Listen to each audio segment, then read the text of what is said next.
Hi friends, I'm Felicia. Welcome here. So today I'm going to be doing my October wrap up. I had a really good reading month in October. I read lots of good books. I liked everything that I read. So let's just get started and I'll tell you them in the order that I read them. So the first book that I finished was My Sweet Girl by Amanda Jayatissa. I'm not sure how to say that. I read this for my real life book club. This was the book that we picked. This is a totally new release. Came out in September. The debut novel. This is very different from what I usually like to read, but I did like it. So our main character, Paloma, was born in Sri Lanka and she was adopted as a 12-year-old to an American couple and moves to the States. And the book starts off with her in some kind of predicament situation. It's more serious than a predicament. It's a bad situation and we don't know what the situation is, what her role is in it, and like what's happening. So that's kind of what we're figuring throughout the book. There's just the catalyst is a letter that was sent to her parents and that kind of changes everything. So I knew like nothing about this book going into it, which is good, so I'm not going to say anything more than that. It was a bit of a rough start for me because there's lots of language in this book.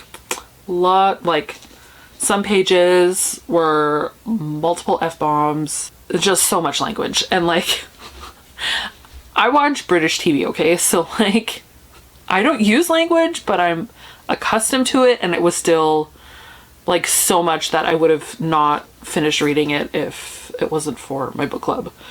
But I'm glad that I kept going too, because the first part felt also kind of repetitive. Like it felt like it was taking a while to get to any action in the story. Eventually, like the second half, I was quite invested. I read this in basically 2 days. Like it took me about half the book to actually get engaged with it, but then I really wanted to know what was going to happen and how it was going to end. I'm not going to say anything else because I don't want to spoil it. If you don't like lots of language, be warned, it's there. And like our main character is very unlikable, and I think she's supposed to be. So I didn't feel very attached to her. The writing, I feel like it got better throughout the book, which sometimes I find with debut novels. Like I feel like maybe they could have, once they got going with their book, they should have gone back to the beginning and tweaked it a bit more. Maybe that's how I feel sometimes. I would read more from this author because I was really impressed by what I saw with this book. I've been talking about this for way too long. So My Sweet Girl, not for everyone. If you've been curious about it, check it out.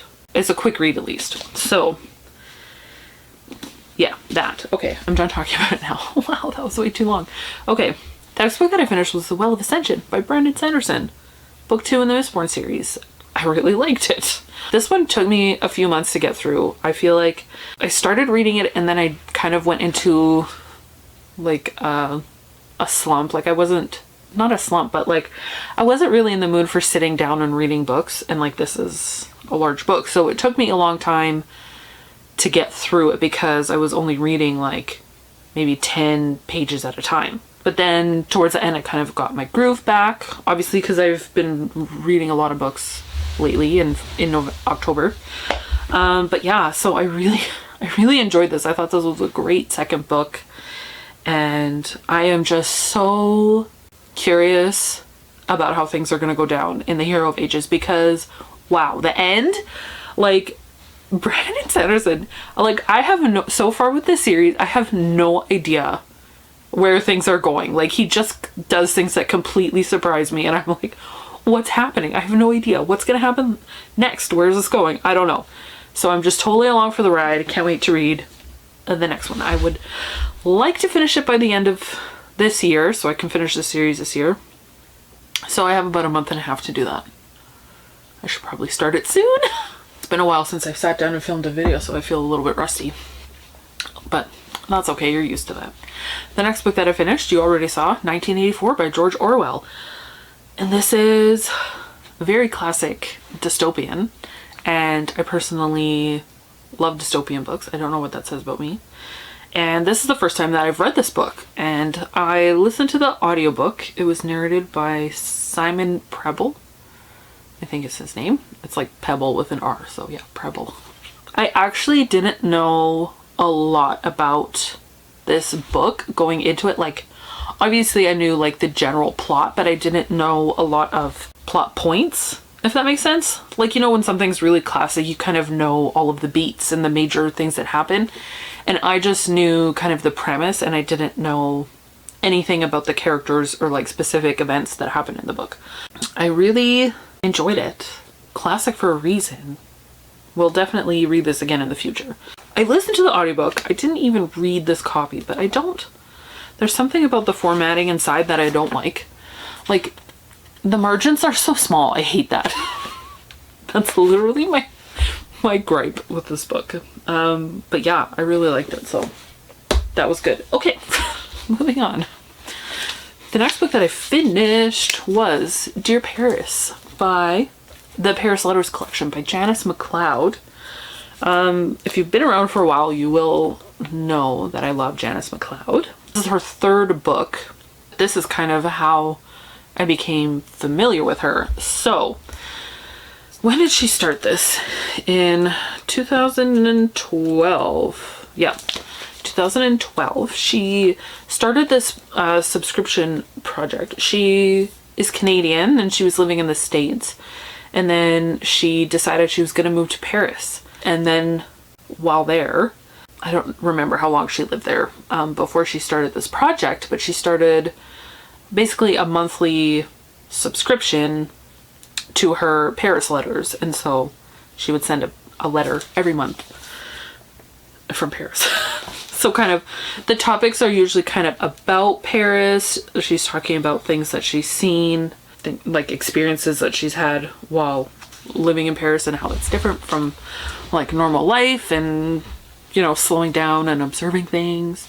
They're not like super long. It's usually one page. So this would be an example. And so she does these watercolor paintings and then writes the letter on it. And the whole book is basically like this. And so it's the whole collection. I think there's a few months missing. It's not every single one. Basically, she left out the letters that she wasn't happy with. It's basically all the rest of them. She used to have a blog, and I became familiar with her because of the blog and this project. And I did subscribe to it for 1 month. I got one. It was kind of expensive for a letter, which, whatever, it was her living, that's fine. The project is over now. December 2020 was the last month. I think she's started a new subscription now for typewritten letters, because she also doesn't live in Paris anymore. She lives in Ontario. Her book, and now I can't remember, I think it was Paris Letters was the other book. And it's like her memoir of like what led up to her moving to Paris and like life settling in there. So like the early times. And I absolutely love that book. I've read it a few times and I really love it. It's one of my favorite memoirs. So I would really recommend it. If it's not Paris why am I blanking? I think it is just Paris Letters. I really want to go to Paris, especially after reading this. If you love watercolor art, if you love letters, I would recommend getting your hands on this. It was so nice just to read a letter or two before bed when I needed something relaxing to read. So I would really recommend this. Yeah, it's delightful. Delightful. Oh yeah, and then I like this feature is that the naked hardback is the same as the dust cover. So I really enjoy that. I don't know why, but I do. I'm so rusty. Okay. The next book that I read was The Past is Red by Catherine M. Valente. And I totally picked this up on a whim. So I had never heard of this book before. And then I watched a video from Scott from Book Invasion, and he was talking about this book and that he'd liked it. And then later that day I went to the library and I saw this book and I was like, oh, it's tiny. Like, look at that. And it's like kind of small. So I picked it up, and then I was sitting on the couch and I had my stack of library books on the console behind me, so I just picked the first book off, and it was this one, and I just started reading it, and I read half of it, and then I finished it the next day. So it was just totally random, and I ended up really liking it. If you want to read something, how I would classify it is quirky post-apocalyptic, then I think you're gonna like this. Our main character, what's her name? Tetley Abednego. Tetley Abednego. Why can't I say that word? Shadrach, Meshach, and Abednego. Tetley Abednego. Okay, sorry. That's our main character. And she lives in Garbage Town. And she loves Garbage Town. It's the most beautiful place in the world. And she is the most beloved girl in Garbage Town. Everyone hates her, but they don't know that they love her. But she knows that they love her. That's a terrible way of explaining it, but that's what it says on the back. So this is set in a future where all of the polar ice caps have melted and the whole earth is covered in water. And the people from a time before this happened, this book takes place, they've done the great sorting, and they basically sort all of the garbage and make it into like the great garbage, what is it, the Great Garbage Island? The thing in the Pacific that's just garbage. Anyways, it's basically floating islands of garbage, and that's where the people live. And so this is many years after those events have taken place. Tetley is living in Garbage Town. I'm done repeating myself now. It's a really interesting commentary slash climate change warning. Like, I don't know about you, but I've really been feeling that lately. Like, you know, as I'm sure Catherine and Valente was. Oh gosh, the Great Garbage Patch. That's what it's called. Anyways, what was I saying? I'm so rusty at this, you guys. I don't know really what else I want to say about this. I really liked it. It surprised me. Again, there's language in here because the term that the residents of Garbage Town have for the people, I guess us, living in this time, is a not nice word that starts with an F. So that is throughout here, but otherwise, not a lot of swearing. It's just kind of that. I've never read a book by Catherine M. Valente before. This is my first one. I did start reading space opera. I do have that on my Kindle, but I also had gotten the audiobook from Scribd or something. And I started listening to it and I did not like it at all. And I think it was due to the narrator, which is funny because it's her husband. But I didn't like the narrator, so I stopped listening to it because I felt like her writing is very quirky and whimsical, which is interesting in this setting, in a post-apocalyptic setting. So I will definitely go back and give space opera a try because I ended up really liking this one, as I said. But yeah, I thought I wasn't ever going to read that, but I'm going to try it again now. I really love the main character, Tetley. And what I loved about her is that she was so optimistic and hopeful, which is it's not common in post-apocalyptic stories where the characters are just like crazy optimistic and just like love their lives. Like, she loves her life so much. She loves living in Garbage Town and she loves all the people, even though they hate her. Like, she loves all of them. Like, it was so refreshing to read that. And so I really felt attached to her and I really cared about her story. Besides the F word name, I think it's pretty clean, except then there's one just incredibly awkward scene at the beginning where Tetley loses her virginity. I think the point of that was supposed to show how their society is different from ours and that they have different morals about sex, but it was so awkward. I was blushing while I read it. It's not like over the top. It's just like a scenario that's just really uncomfortable. Anyways, I don't want to say anything else about it.